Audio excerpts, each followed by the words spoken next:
Hello everyone. BCom part second year की इस class में आज हम कंपनी लॉ के पेपर में पार्षद सीमा नियम की विषय सामग्री subject matter of memorandum of association के बारे में बात करने वाले हैं। पिछली क्लास में हमने meaning of memorandum of association और उसके इम्पॉर्टेंस के बारे में और उसकी कैरेक्टरिस्टिक्स के बारे में बात की थी। आज हम इसके सब्जेक्ट मैटर यानी इसकी विषय सामग्री के बारे में या इसके कंटेंट्स के बारे में बात करने वाले हैं कि पार्षद सीमा नियम के कंटेंट्स कौन कौन से होते हैं।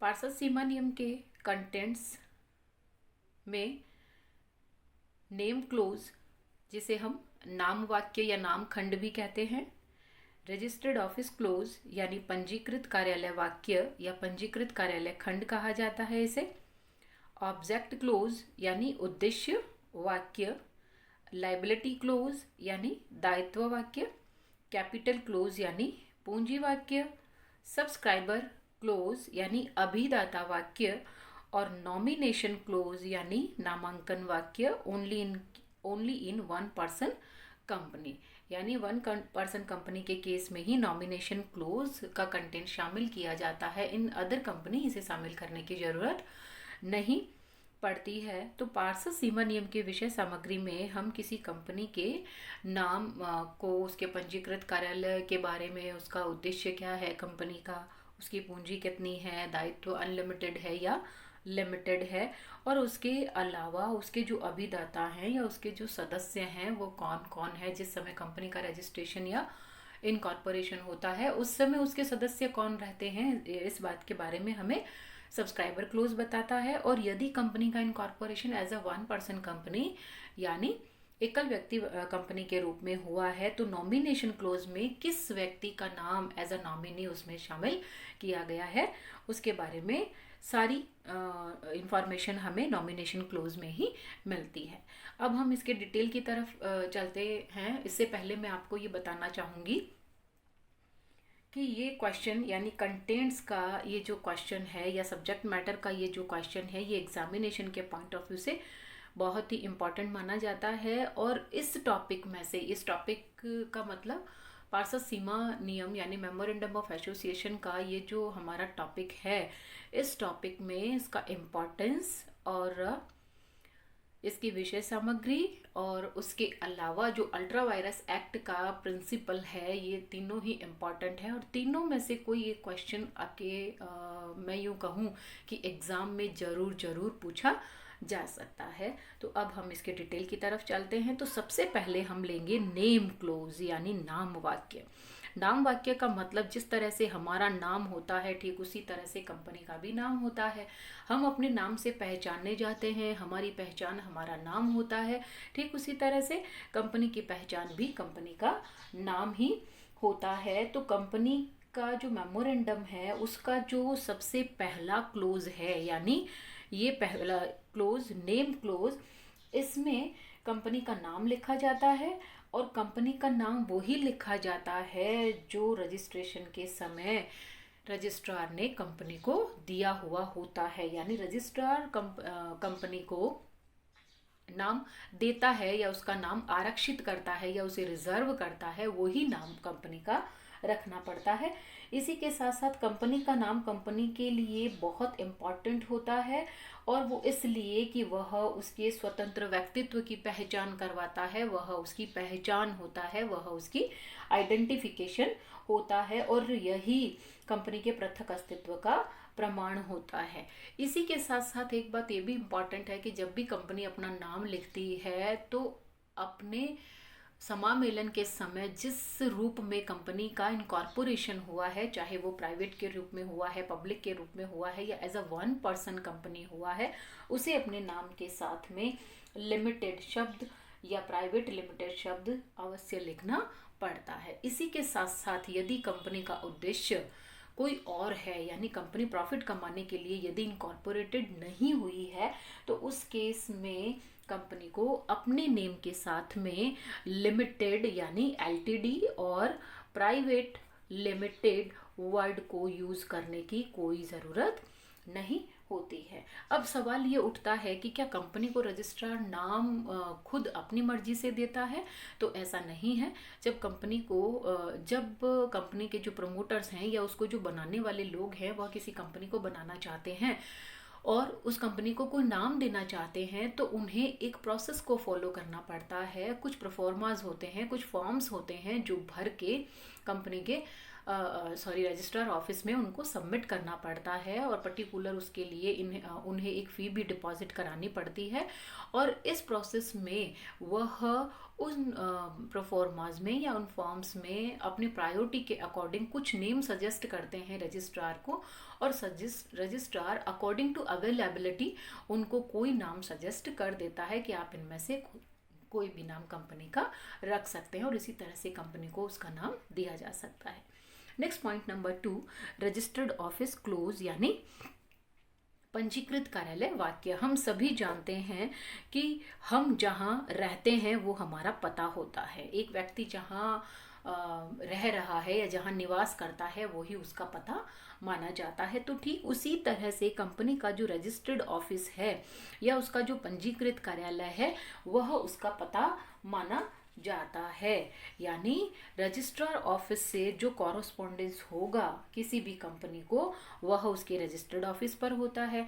कोई भी व्यक्ति कंपनी के साथ डील करना चाहता है, वहाँ उसको कोई काम है, कोई ट्रांजैक्शन करना है, तो उसे कंपनी के पते के बारे में नॉलेज होना बहुत ही ज़रूरी होता है। और ये भी इम्पॉर्टेंट है कि जिस समय इनकॉर्पोरेशन होता है, जिस समय कंपनी का पंजीकरण होता है, रजिस्ट्रेशन होता है, उसका फॉर्मेशन होता है, उस समय कंपनी के पंजीकृत कार्यालय के बारे में लिखा हुआ होना ज़रूरी होता है कि कंपनी का पता क्या है, वह किस स्टेट में है, उसकी लोकेशन क्या है। इन सब बातों के बारे में इसी वाक्य में लिखा हुआ रहता है।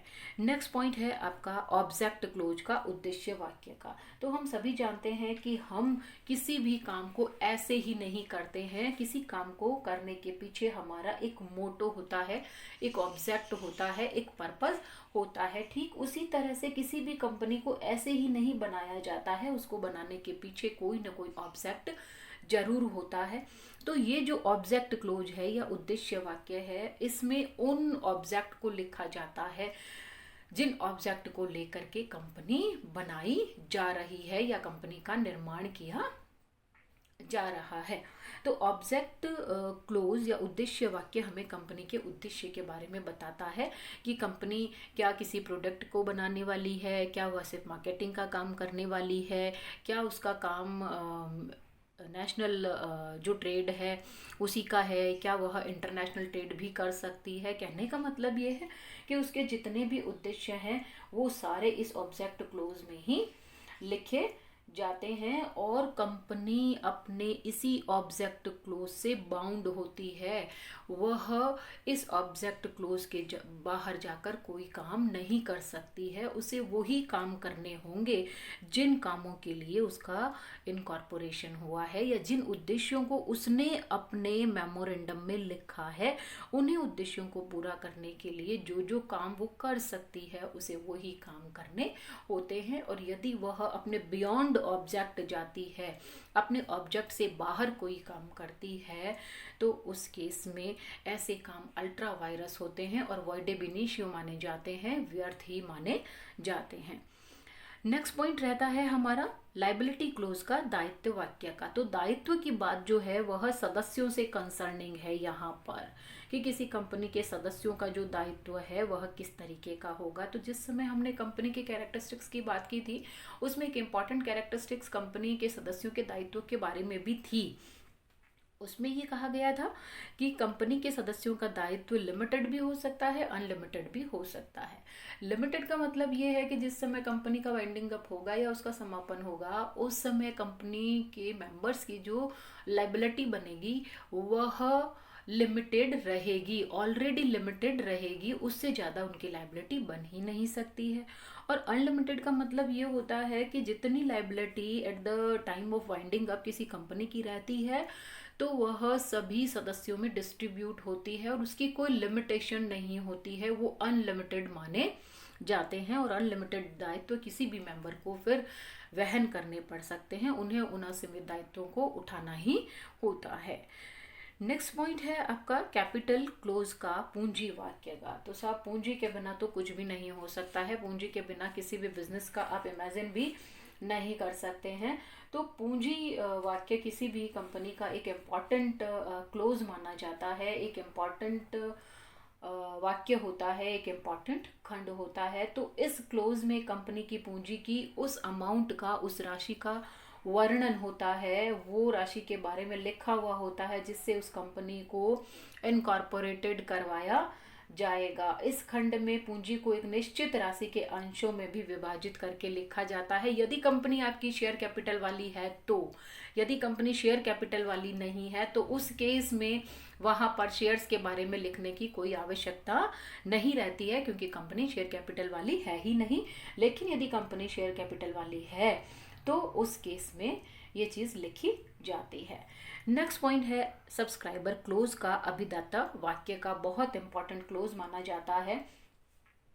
और सब्सक्राइबर क्लोज इसलिए भी इम्पॉर्टेंट है क्योंकि हम ये जानते हैं कि यदि किसी प्राइवेट कंपनी को इनकॉर्पोरेटेड करना है, रजिस्टर्ड करना है, तो उसमें कम से कम 2 मेंबर का होना ज़रूरी है। यदि पब्लिक कंपनी है तो एटलीस्ट 7 मेंबर्स का होना ज़रूरी है, और यदि वो ओपीसी है तो 1 पर्सन उसमें रहेगा ही। तो इन्हीं 7 मेंबर्स, इन्हीं 2 मेंबर्स और उसी 1 पर्सन का नाम इस सब्सक्राइबर क्लोज में होता है, जिनको लेकर के किसी कंपनी का इनकॉर्पोरेशन किया जाता है। तो अभिदाता वाक्य में या सब्सक्राइबर क्लोज में प्रत्येक सार्वजनिक कंपनी के सीमा नियम पर कम से कम 7 सब्सक्राइबर, प्रत्येक निजी कंपनी के सीमा नियम पर कम से कम एटलीस्ट 2 सब्सक्राइबर्स होने जरूरी हैं। और यदि कंपनी, निजी कंपनी एक व्यक्ति कंपनी के रूप में है, यानी 1 पर्सन कंपनी के रूप में है, तो उसके सीमा नियम पर केवल एक ही अभिदाता के, यानी केवल उस 1 पर्सन के ही सिग्नेचर होते हैं। और सिग्नेचर के साथ साथ, कहने का मतलब ये है कि इसमें सिर्फ और सिर्फ सिग्नेचर नहीं होते हैं, बल्कि उनका पूरा डिटेल भी आता है। डिटेल का मतलब सब्सक्राइबर का नाम होता है, उसका सरनेम होता है, उसका पता होता है, उसका बिजनेस होता है, उसकी नेशनलिटी होती है, आदि जो भी चीज़ें ज़रूरी होती है वह भी उसमें लिखी जानी ज़रूरी होती है। और लास्ट जो हमारा क्लोज बचता है वो नॉमिनेशन क्लोज बचता है, नामांकन वाक्य, in only in case of 1 person company. तो ये क्लोज ऐसा है जो सिर्फ और सिर्फ 1 पर्सन कंपनी के लिए ही इम्पॉर्टेंट रहता है, और यदि कंपनी 1 पर्सन कंपनी नहीं है तो इस क्लोज को उसमें मेंशन करने की कोई आवश्यकता नहीं रहती है। अब सवाल ये उठता है कि इस नॉमिनेशन क्लोज में होता क्या है, किसका नॉमिनेशन होता है। तो हम ये जानते हैं कि 1 पर्सन कंपनी में एक ही मेंबर होता है, राइट। तो इस एक सदस्य के नहीं रहने पर, यदि ये एक सदस्य नहीं रहता है तो उस समय कंपनी का क्या होगा। तो ऐसी स्थिति में उस व्यक्ति का नाम इस नॉमिनेशन क्लोज में लिखा जाता है जब 1 पर्सन कंपनी का वो 1 पर्सन मेंबर नहीं रहेगा। उस केस में ये नॉमिनी, जो इस नॉमिनेशन क्लोज में जिस व्यक्ति का नाम लिखा जाएगा वही उस कंपनी को देखेगा, एज अ 1 पर्सन वही उस कंपनी को देखेगा। तो नामांकन क्लोज किसी 1 पर्सन कंपनी में बहुत इंपॉर्टेंट होता है, in other case it is not important. इस तरह से सब्जेक्ट मैटर ऑफ MOA में हमने name close, registered office close, object close, liability close, capital close, subscriber close और नॉमिनेशन क्लोज के बारे में पढ़ा। बहुत ही इजी सब्जेक्ट मैटर है इसका, इतना लर्निंग में भी इतना हार्ड नहीं है। अब हम अपने नेक्स्ट स्टेप की तरफ चलते हैं कि ये जो सब्जेक्ट मैटर है ये उस समय लिखा जाएगा, प्रिंट किया जाएगा, तैयार किया जाएगा, रजिस्टर्ड किया जाएगा जिस समय कंपनी रजिस्टर्ड होगी। अब कभी कभी ऐसी सिचुएशन आ जाती है कि जो हमने लिखा है, जो हमने तय किया है, वह हम नहीं कर पाते हैं या सरकमस्टांसेस चेंज हो जाते हैं। चूंकि हम एक चेंजेबल एनवायरनमेंट में काम करते हैं तो उस चेंजेबल एनवायरनमेंट में कुछ न कुछ बदलाव आते ही रहते हैं। तो उन बदलावों को हमें भी कंसीडर करना पड़ता है। यदि वो बदलाव हम कंसीडर नहीं कर पाते हैं, यदि वो बदलाव हम अपनी कंपनी में नहीं लेकर आते हैं, अपने बिजनेस में नहीं लेकर आते हैं, तो हम फेल हो सकते हैं, हम हमारे ऑब्जेक्ट को अचीव करने की स्थिति में नहीं रहते हैं। तो इस केस में हमें कुछ अल्टरेशन करना पड़ जाता है। क्योंकि हमने ये कहा है कि जो सीमा नियम है या जो मेमोरेंडम है वह इन जनरल कंडीशन चेंजेबल नहीं होता है, लेकिन इन स्पेशल कंडीशन या इमरजेंसी में हमें उसको बदलना पड़ सकता है, इसलिए इट इज़ अल्टरेबल। तो इसमें अल्टरेशन किया जा सकता है या नहीं किया जा सकता है, करना है तो किस तरीके से किया जा सकता है, किस क्लोज में चेंज किस तरीके से होता है, उसके बारे में हम बात करेंगे। अल्टरेशन ऑफ मेमोरेंडम, सीमा नियम में परिवर्तन। तो सीमा नियम में जो परिवर्तन होगा, ये जो भी क्लोजेस हैं इनमें चेंजेस किया जा सकता है, लेकिन इन चेंजेस को करने से पहले आपको स्पेशल रिजोल्यूशन पास करना पड़ता है, विशेष संकल्प पास करना पड़ता है, यानी मीटिंग बुलाई जाती है और मीटिंग में स्पेशल रिजोल्यूशन पास किया जाता है और कंपनी अधिनियम के जो प्रावधान है, यानी जो प्रोविजंस हैं कंपनी अधिनियम के, उनको फॉलो करते हुए इसमें बदलाव किया जाता है। लेकिन पूंजी वाक्य में जो परिवर्तन है, यानी कैपिटल क्लोज में जो अल्टरेशन होगा, वह ओनली सेक्शन 61 एंड 64 के अनुसार ही किया जा सकता है। In other words we can say कि हम यदि कैपिटल क्लोज में कोई चेंज चाहते हैं तो we should follow the provision of section 61 and 64। और इन अदर क्लोजेस हमें दो बातों का विशेष ध्यान रखना है, स्पेशल रिजोल्यूशन पास करना है और कंपनी अधिनियम के जो प्रोविजंस हैं उसको ध्यान में रखना है। अब सिचुएशन किस तरह की बनती है, क्या नेम क्लोज में चेंजेस करना है, ऑब्जेक्ट में चेंजेस करना है, या दायित्व में चेंज करना है, या सब्सक्राइबर में चेंज करना है, तो उसमें जहाँ जहाँ रिक्वायरमेंट होती है, जिस जिस तरह की प्रोसीजर आपको करनी होती है, वो प्रोसीजर फॉलो करते हुए आप इसमें चेंज आराम से और आसानी से कर सकते हैं। तो आज की क्लास में हमने पार्षद सीमा नियम की विषय सामग्री के बारे में, इसके सब्जेक्ट मैटर के बारे में और अल्टरेशन ऑफ मेमोरेंडम के बारे में पढ़ा। मैं ऐसा सोचती हूँ आपको बहुत अच्छे से ये चीज़ समझ में आ गई होगी। यदि आपकी कोई क्वेरी है तो ग्रुप के थ्रू आप मुझसे बात कर सकते हैं। आज के लिए इतना ही। नेक्स्ट क्लास में हम the doctrine of ultra vires act के बारे में बात करेंगे, यानी जो अधिकारों के बाहर कार्यों का सिद्धांत है उसके बारे में बात करेंगे। Thank you.